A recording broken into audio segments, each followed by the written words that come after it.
Assalamualaikum warahmatullahi taala wabarakatuh. Alhamdulillah, alhamdulillahi rabbil alamin, wa bihi nasta'inu ala umuri dunya waddin. Wassalatu wassalamu ala asyrafil anbiya'i wal mursalin, sayyidina wa maulana Muhammadin wa ala alihi wa ashabihi ajma'in.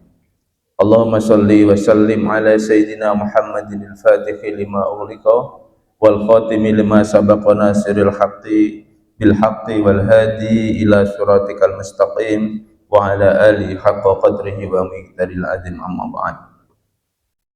Hadratil muhtaramin, para jamaah sekalian yang dimuliakan Allah Subhanahu wa taala. Puji syukur alhamdulillah, malam hari ini kita bisa melanjutkan kajian khusus untuk kitab Minhajul Abidin. Mudah-mudahan senantiasa kita dalam setiap kajian kita mendapatkan tambahan ketakwaan kita di hadapan Allah Subhanahu wa taala. Sebelum kita mulai kajian malam hari ini, marilah kita hadrah Fatihah dulu.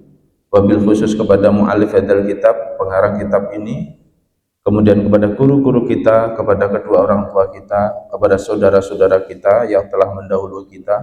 Mudah-mudahan dengan suratul Fatihah ini menjadikan jembar kuburnya sekaligus mendapatkan rahmatnya Allah Subhanahu wa taala. Liridho illahi laumul Fatihah. A'udzu billahi minasyaitonir rajim. Bismillahirrahmanirrahim. Alhamdulillahi rabbil alamin arrahmanir rahim maliki yaumiddin. Iyyaka na'budu wa iyyaka nasta'in ihdinas siratal mustaqim siratal ladzina an'amta 'alaihim ghairil maghdubi 'alaihim waladdallin. Amin. Bapak sekalian, minggu yang lalu kita sudah membahas masuk di dalam babakan khusus untuk masalah masih di awaik, yaitu awaik yang kedua berupa masyarakat atau manusia. Kemudian di bab yang kedua dalam manusia itu yang kemarin dibagi dua, yaitu ada orang awam, orang yang tidak alim. Kemudian yang kedua ini orang yang alim. Kalau orang yang tidak alim, maka dalam rangka untuk uzlah, dalam rangka untuk menyendiri, maka hukumnya diwajibkan, lebih diwajibkan atas uzlahnya dia daripada orang yang alim. Nah, sementara orang yang alim yang dibutuhkan oleh masyarakat dalam rangka untuk memberikan ilmunya kepada masyarakat, maka hukumnya itu dilarang untuk uzlah. Nah, oleh karena itu, Bapak sekalian, orang yang alim ketika dia tidak diperkenankan untuk menyendiri uzlah, artinya itu meninggalkan umat, maka ada dua hal yang harus diperhatikan, yang harus dijadikan pegangan oleh orang yang alim. Tapi sesungguhnya di bab yang berikutnya ini, Bapak sekalian, walaupun ini itu petunjuknya untuk orang yang alim, tapi dalam beberapa bab masalah soal bagaimana memanage kolbu, itu butuh kita semua, walaupun kita orang awam pun, untuk berlatih senantiasa mengikuti apa yang kira-kira diberikan penafsiran atau diberikan penjelasan oleh Imam Ghazali. Nah, dari yang pertama ada dua hal. Yang pertama kemarin, orang yang alim yang dia sekiranya dalam rangka uzlahnya itu bentuknya berbeda, Pak. Jadi kalau orang yang tidak alim itu uzlahnya ada dua yang diperkenankan, ya, menjauhkan dari pergaulan atau memang jauh betul fisiknya di hadapan masyarakat. Tetapi untuk orang yang alim ini, cara uzlahnya itu tetap uzlah, Pak, tetapi uzlahnya dia itu bukan meninggalkan masyarakat, tapi tetap berkumpul, tetap nunggui masyarakat, nunggui umat, tapi kolbunya senantiasa dikosongkan atas banyaknya keruwetan, banyaknya keramaian dalam rangka untuk perkumpulannya. Jadi sepi di tengah keramaian. Jadi kalau bahasa Jawanya itu istilahnya itu nyepi ing dalem keramaian, Pak. Suwung ing dalem keramaian. Nah, bagaimana caranya menyepikan hati, ya, dalam rangka untuk kita itu bisa berfokus kepada Allah? Nah, itulah yang kira-kira kita butuh berlatih fokus untuk ke situ. Nah, kenapa kok dituntun demikian? Karena orang yang sholat itu, Pak, sesungguhnya, mohon maaf, Ini kan berlatih khusyuk. Nah, berlatih khusyuk itu fokus.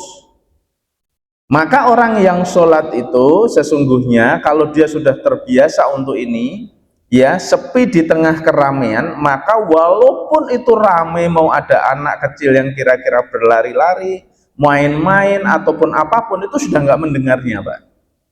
Maka orang-orang yang kira-kira sedang berlatih itu, ya, sedang berlatih tentang bagaimana menyepikan roh kita, jiwa kita dalam kondisi keramaian itu, maka dia itu walaupun di depannya itu ada orang yang ramai maupun apapun, tidak mendengar sama sekali.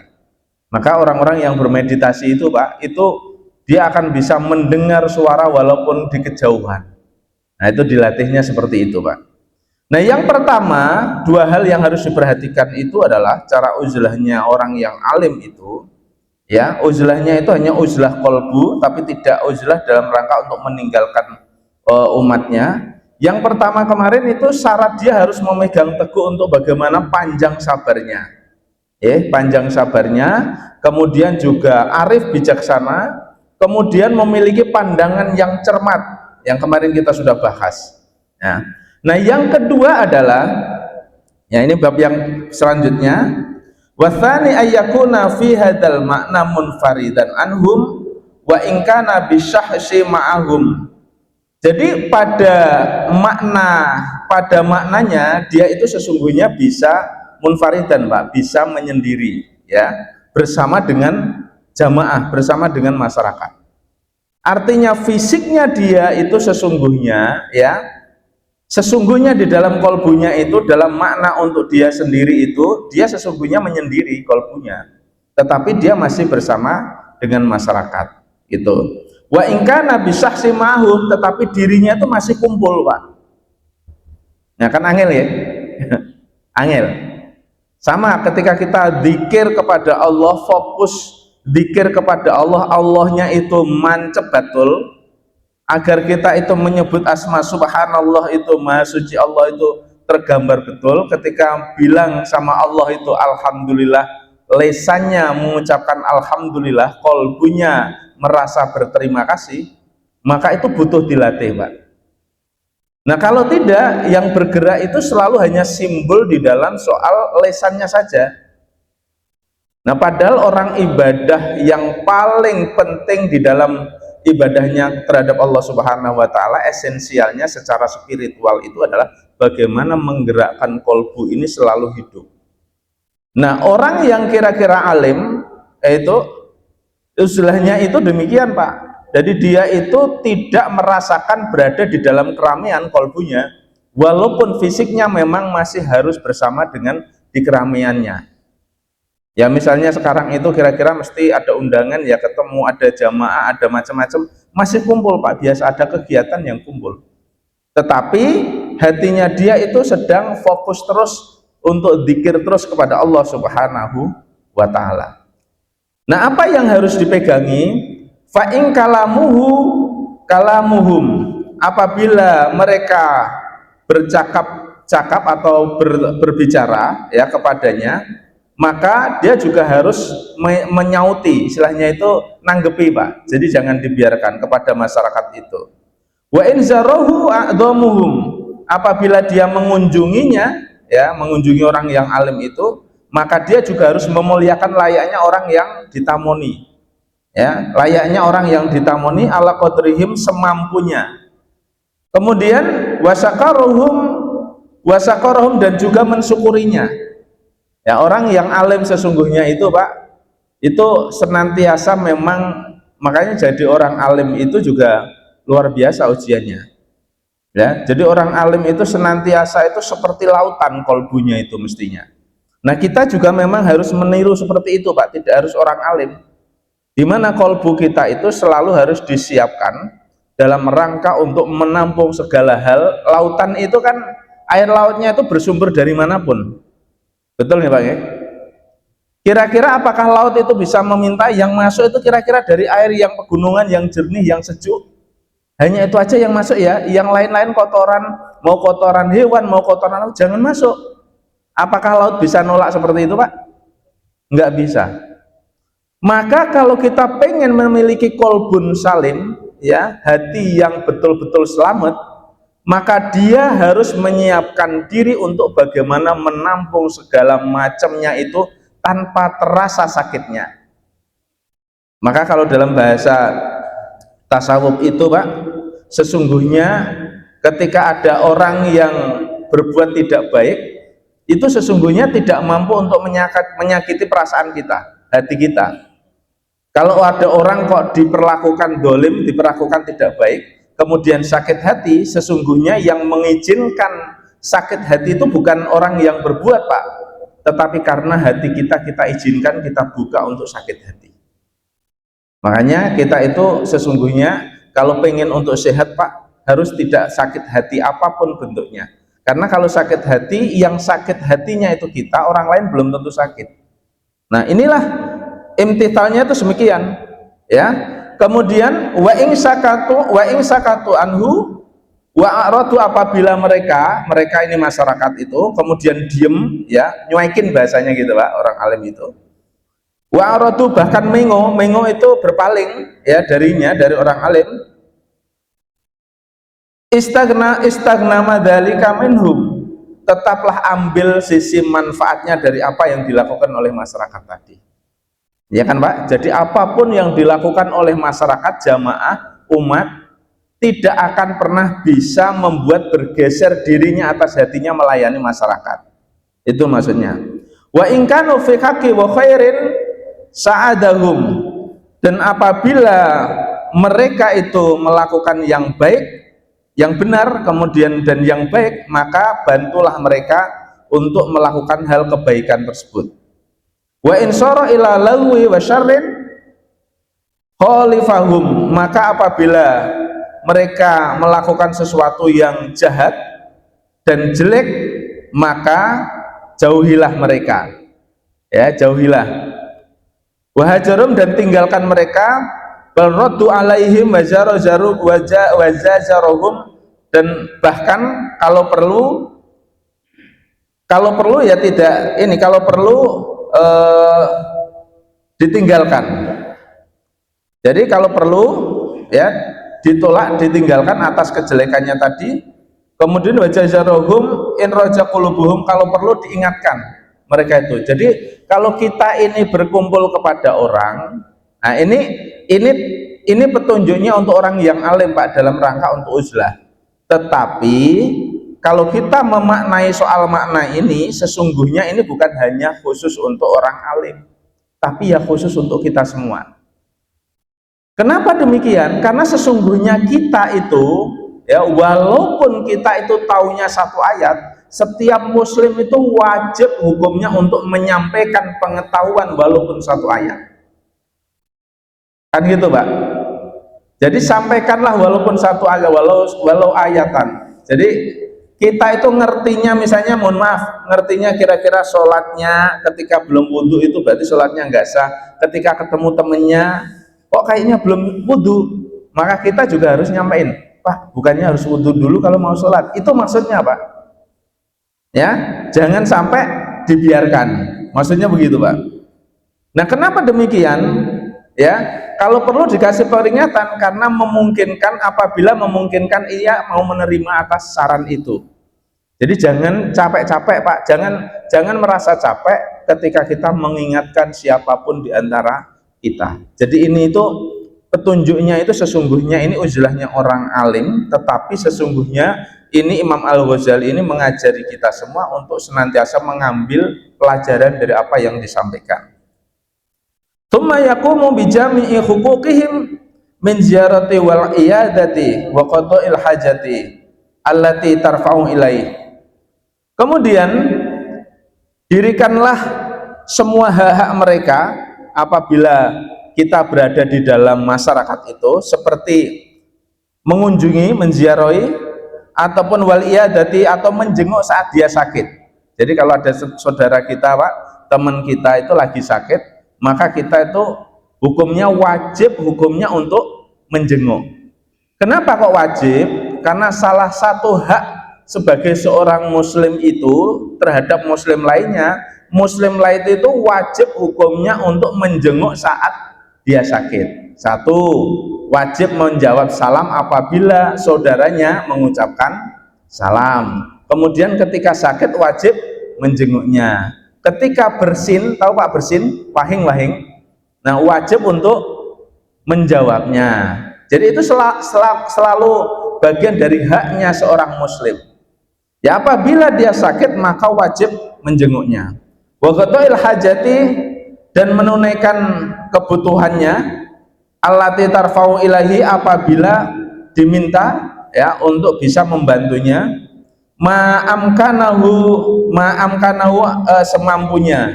semampunya yang dia bisa.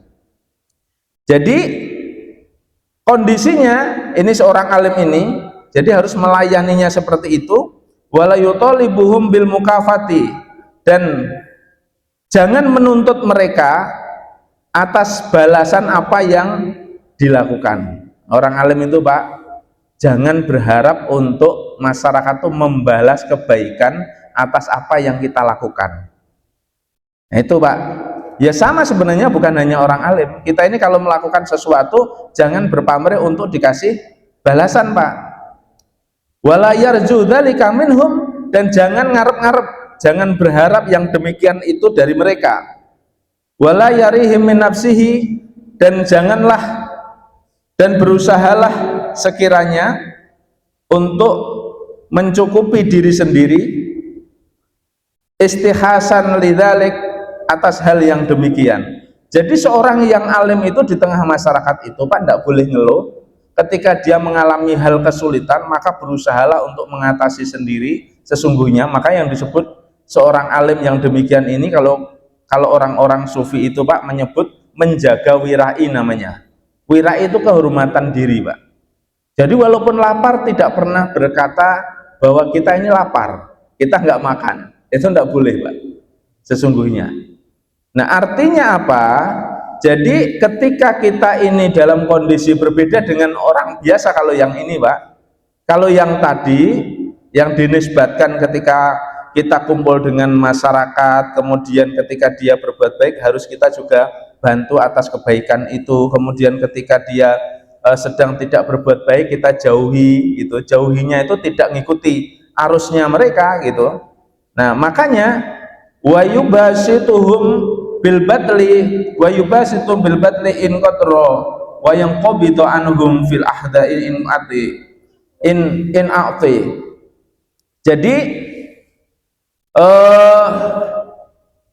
harus legowo terhadap mereka. Legowo itu berbesar hati terhadap mereka atas pemberian yang ala kadarnya, kemudian senantiasa menyembunyikan diri atau seolah-olah tidak butuh gitu Pak atas pemberian yang diberikan oleh mereka. Jadi orangnya itu tidak serampangan, orang alim itu tidak ngarep-ngarep dibalas atas kebaikan yang dilakukan. Kemudian ketika memiliki kebutuhan jangan berharap kepada orang atau kepada masyarakat atas apa yang dia butuhkan itu. Kemudian ketika dikasih itu jangan tiba-tiba langsung serampangan nerima Pak. Bahasa kitabnya ini ya berpura-puralah untuk tidak butuh. Paham Pak Masnya? Itu menjaga wirai. Bukan kok kira-kira jaim. Nah, dalam hal ini kalau sudah seperti itu, yang paling berat orang alim itu wa yatahamulu minhumul adza. Kemudian perlihatkanlah atau menahan rasa sakit yang ditimbulkan oleh masyarakat. Jadi kadangkala kan ngeten loh Pak. Kadangkala ketika kita itu sering melakukan kebaikan atau ngajak kebaikan di masyarakat, seorang ulama itu tidak semuanya orang itu pas atau suka. Bahkan kadangkala itu bisa menyakitkan hati. Itu maksudnya.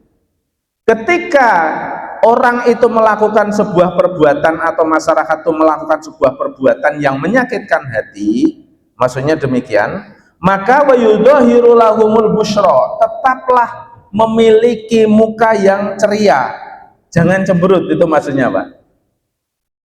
Jadi ingat ini, kenapa? Karena al ulama warasatul anbiya, ulama itu adalah pewarisnya Nabi. Sedangkan Rasulullah saja, Nabi Muhammad SAW itu ketika dakwah Islam pertama kali pun juga dicaci maki oleh masyarakat. Jadi nggak semuanya langsung nerima, Pak.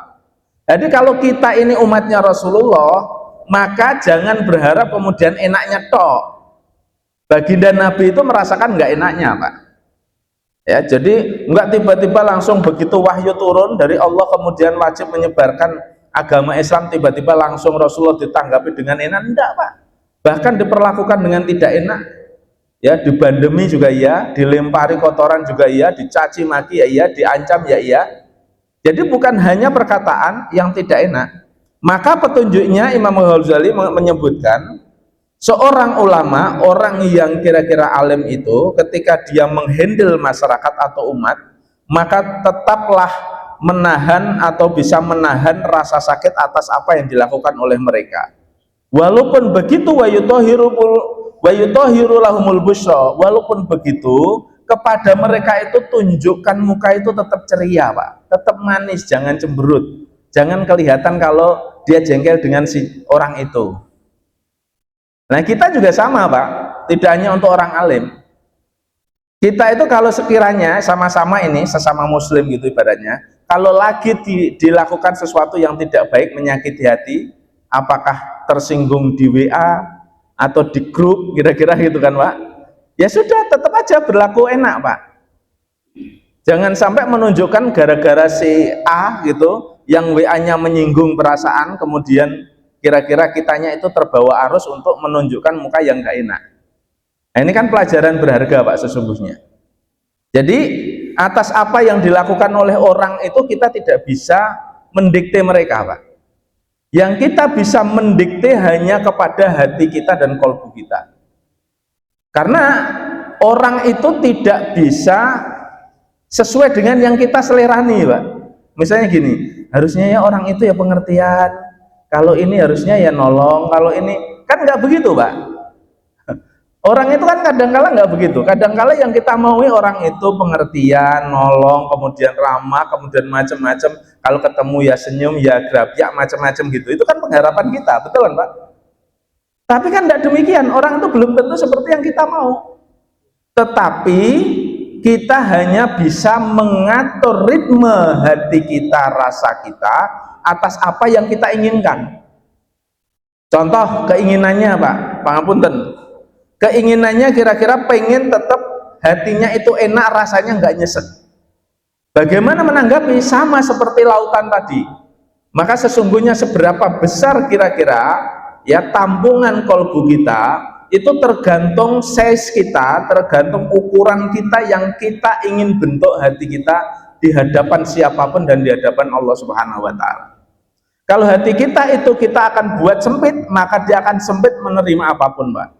Maka banyak orang yang ketika menerima sesuatu apapun bentuknya, baik itu menerima musibah, menerima rasa nggak enak, tersinggung dengan siapapun, ada orang yang kira-kira hidupnya langsung nyesek. Tapi ada orang yang kira-kira walaupun dapat musibahnya seolah-olah orang lain mungkin melihatnya aja sampai nggak tega, ataupun mungkin dicaci maki orang sampai nggak tega, tapi rasa dia menjadi rasa yang biasa saja, nggak pernah terluka. Kenapa? Karena dia membuka ukuran kolbunya itu sebagaimana lautan. Lautan itu tidak pernah dia itu menangis, Pak. Ketika yang datang dari arus sungai itu kotoran maupun baloan maupun kayu-kayu yang kayak lumpur, nggak nangis, Pak, dia biasa saja. Jadi yang datang ke dalam dirinya itu tidak hanya barang yang manis, tidak hanya air hujan ataupun air mata air, enggak. Nah, itulah kolbu kita sesungguhnya yang diciptakan oleh Allah Subhanahu wa Ta'ala. Kemudian wayatajam malu bidhahirihi lahum. Kemudian orang yang alim itu ketika dia dalam kondisi hidup bermasyarakat, pakailah sesuatu yang bagus secara dohirnya di hadapan mereka. Kenapa demikian, Pak? Makanya ini yang sewu ya, ini otokritik sesungguhnya. Kita itu, Pak, kadang menyepelekan ini sebagai seorang muslim, Pak. Apalagi kalau nyon sewu ada orang yang alim, tetapi cara berpakaiannya, berpenampilannya itu seperti orang susah. Nah itu sesungguhnya itu dilarang oleh Rasul, Pak. Kenapa? Orang yang alim, yang imannya tebal itu harusnya tidak pernah menunjukkan kelemahan di hadapan orang umum. Jadi petunjuknya berpenampilah yang bagus, berpenampilanlah yang bagus. Ojo koyok wong susah gitu maksudnya itu, Pak. Kok nemen banget sih kita kok wong susah banget. Walaupun susah, tetapi ditunjukkanlah di dalam dohirnya itu seolah-olah orang itu orang yang kecukupan, orang-orang yang bahagia. Orang alim itu begitu, Pak. Padahal hatinya mungkin sedang gelisah, Pak, sedang nggak cukup, sedang ada masalah, sedang susah. Tetapi wajib hukumnya untuk mempertunjukkan bagaimana di hadapan orang itu senantiasa memiliki sifat yang bagus. Nah, fayaj'alu wa yaktumu hajatihi anhum, dan menyembunyikan kesulitan ya atas apa yang dia butuhkan dari masyarakat, ya, fayuqasiha binafsi, dan berusaha untuk menanggung secara mandiri. Kemudian wa yu'alijaha fi sirrihi wa batinihi, kemudian mengupayakan ya agar senantiasa menjadi rahasia di dalam hatinya dan batinnya. Tsumma yahtaju ma'a dzalika ayyadhhara li nafsihi khassah. Selanjutnya, di samping itu, setelah sekiranya memahami hal yang demikian itu, maka penting baginya untuk senantiasa berintrospeksi diri. Maka kita itu, Pak, setelah memahami begitu, setelah kira-kira memilah-milah begitu, orang alim itu petunjuknya ya tetap harus berintrospeksi diri. Dalam rangka apa? Dalam rangka fayaja'alaha khadun minal ibadatil khalisah, agar membuat ibadahnya itu merupakan bagian ibadah yang ikhlas. Ya, orang alim itu, Pak, kalau kira-kira mendakwahkan agama, ngajar apapun bentuknya itu satu tadi kaifiyahnya, jangan ngeluhan. Jangan ngeluhan, jangan tersinggungan, dan jangan sakit hati, jangan berpamrihan, ya, jangan merasa susah, dan jangan menunjukkan diri susah, jangan menunjukkan diri tamak. Kalau ada orang yang katanya ulama, ya Pak ya, kemudian kok sikapnya itu tidak demikian, maka perlu dipertanyakan. Nah, syairnya demikian, Pak. Fa in kunta fi hadil a'immati raghiban, apabila dirimu ditempatkan menjadi orang yang memberikan petunjuk kepada umat dengan sukacita, ya, artinya menjadi orang alim kalau rela betul-betul pengen menjadi orang yang seringkali memberikan petunjuk, Pak, ya, maka fawatton ala antan tahikal waqa'iq, maka siapkan dirimu, tempatkan dirimu atas hal yang engkau siap menerima ketidakenaan. Orang itu kalau mau menjadi orang yang memberikan pencerahan, Pak, atau orang alim yang sering pengen berdakwah betul, mengajari ilmu agama, kok pengen begitu dengan rasa cintanya karena Allah, maka siap-siap tempatkan dirimu untuk menerima yang tidak enak, Pak. Kenapa demikian? Karena masyarakat itu tidak semuanya menerima dengan enak. Seperti tadi tamsilnya Rasulullah Muhammad SAW itu ketika mendakwahkan juga nggak enak terus. Binafsi wa quwwatin binafsi wa qaurin inda kulli karihatin. Kemudian kuatkan hatimu setiap kali engkau dalam kondisi yang tidak enak. Wa qalbin saburin wa huwa fi sudurin mani'un. Dan hatimu harus senantiasa sabar, dan kesabaranmu tempatkan di dalam hati atas hal yang tidak enak, yang pahit tadi. Jadi orang itu kalau pengen hidupnya enak, Pak, ya harus bersiap diri untuk senantiasa menerima sesuatu yang enggak enak, itu maksudnya. Jangan berharap untuk menerima yang enak tok. Kenapa? Karena Allah memberikan sebuah hal yang enak itu kalau kita dikasih kesempatan untuk merasakan nggak enak. Contoh kecil Pak, makan itu kalau kondisi kita sehat terus, makannya itu terus mengalami rasa yang nggak enak sampai kemudian merasa bosan. Oleh karenanya dalam rangka menjaga saking baiknya Allah itu Pak, kadangkala kita dikasih sesuatu nikmat berupa sakit. Karena begitu dikasih sakit meriang, lidah rasanya nggak enak, maka makanan yang tadinya sudah hambar itu lama-kelamaan pada saat kita pulih menjadi sehat, kita baru bisa merasakan nikmatnya lagi makanan yang kita nikmati. Sama saat kita itu sakit, ya saat kita sehat, kadangkala ibadah itu susah sekali, rasanya males gitu. Kalaupun nggak males, giat, tapi ibadahnya hanya fisiknya saja, batinnya sama sekali tidak. Maka kemudian Allah saking sayangnya kepada kita, maka Allah turunkanlah untuk tubuh kita itu merasakan rasa nggak enak, meriang, sakit, flu, macam-macam. Ya Pak ya. Bahkan mohon maaf, beberapa tahun yang lalu kira-kira ada COVID itu. Nyun sewu Pak. Ketika COVID kemudian ada larangan dari pemerintah untuk tidak sholat jamaah di masjid. Paham ya Pak ya? Untuk ditutup masjid itu kelihatan banyak ngeluh Pak. Nyun sewu, buahnya kok sholat nggak boleh, kok jamaah nggak boleh padahal masjid. Kenapa kok harus takut bla bla bla macam-macam. Padahal pada saat Allah kasih kelonggaran itu tidak ada penghalang apapun. Seperti saat ini, masjid juga kosong Pak. Coba. Kenapa demikian? Karena ngeluh rasa nggak enaknya, nggak bisa ke masjid, nggak bisa jamaah. Karena dia tidak bisa kemana-mana Pak.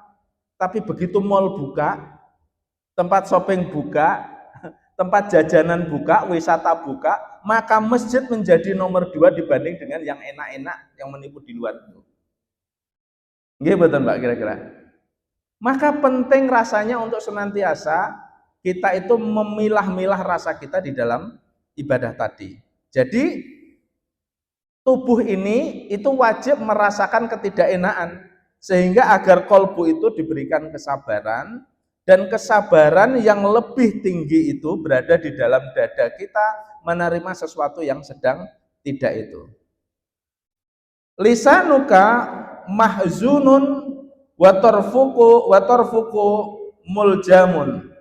Lisanmu harus ditutup, ya, harus ditutup Pak. Kemudian mata harus dipejamkan. Wasarruka maktumun lidairu rabbidaiun. Kemudian rahasia harus disimpan rapat-rapat karena hanya Allah yang melihatnya. Nah, ini sebagai makhluk Pak. Jadi membiasakan diri untuk menjaga lisan kita. Makanya ada kaidah yang amat penting itu baginda Nabi itu mengatakan Pak. Karena kan memang zaman sekarang ini kan zaman yang sudah betul-betul luar biasa. Fitnah akhir zaman itu banyak sekali Pak. Makanya dulu baginda Nabi sudah mengingatkan kepada kita, kita harus selalu ingat ini Pak. Kata baginda Nabi, ya'ti alan nasi zamanun, akan datang kepada manusia suatu masa, ya. Masa yang bagaimana? Ya'ti alan nasi zamanun, zaman yang kira-kira memegang agama itu Pak, ya, memegang agama itu berat sekali, ya. Kalau gobi itu bil jamri, jadi seperti rasanya memegang bara api. Paham Pak maksudnya? Di zaman modern ini Pak, fitnah ketika banyak itu megang agama, kita itu menjadi soleh itu beratnya luar biasa. Seperti memegang bara api di dalam genggaman tangan. Diculke ya mati, ketiup angin, dipegang panas. Maka di dalam menjalankan sebuah aktivitas keagamaan di dalam masa modern begini Pak, itu juga luar biasa. Nah makanya penting sekali untuk senantiasa kita, kalau kita beragamanya pengen betul-betul memiliki keimanan yang utuh di dalam kalbu kita, maka petunjuknya Imam Al-Ghazali itu yang butuh dirawat adalah kolbu kita terus, yang butuh dicek and recheck kolbu kita, yang butuh dilihat diri kita terus. Jangan sampai melihat orang lain. Nah, setiap kali kita melihat orang lain, Pak, ya mohon maaf nih, maka selalu ingatlah kembali apakah kita sehari ini sudah sempat untuk melihat diri kita, kolbu kita, hati kita. Ketika kita melirik orang lain, ya melirik cacatnya orang lain, apakah kita sudah melihat kelemahan diri kita? Setiap hari, Pak, itu adalah bagian bagaimana kita menghisap diri kita. Karena pentingnya ini, ketika kita bisa menghisap diri kita, maka selamatlah diri kita. Jadi, kalau kita pengen senantiasa enak, rasa kita enak, ibadah kita enak, yang senantiasa kita harus rawat adalah bagaimana merawat kolbu ini senantiasa menjadi sehat, menjadi berkembang ketakwaannya, menjadi berkembang kesolehannya. Sehingga kalau dia berkembang ketakwaan dan kesolehannya itu, Pak, nggak kagetan hati itu.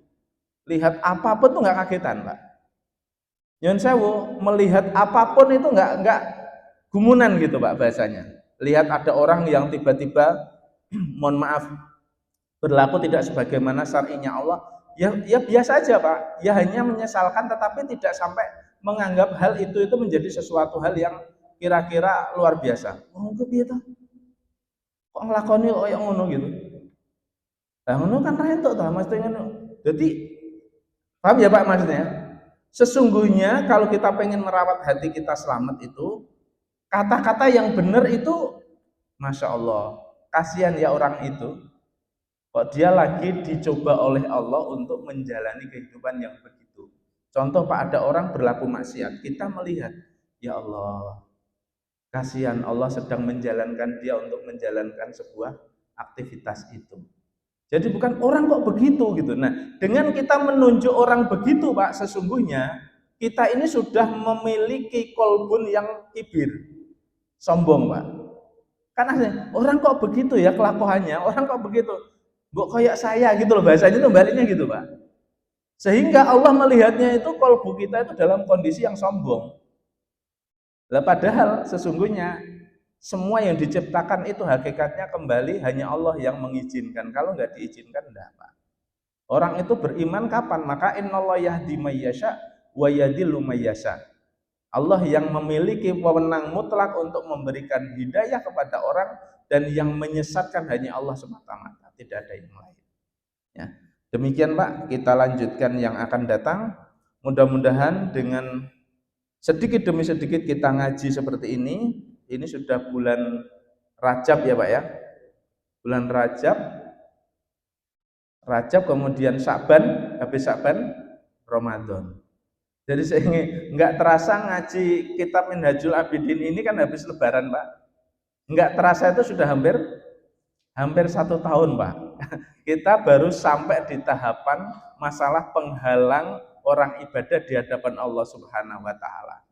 Nggak terasa, Pak, sudah mau setahun. Ya, tapi ya enggak apa-apa, memang ngaji begini itu ya sedikit demi sedikit, tetapi lama-kelamaan itu nanti, Pak, kalau sudah sampai kemudian dipraktekkan, yang penting prakteknya, yang penting sedikit tapi diresapi kemudian diamalkan.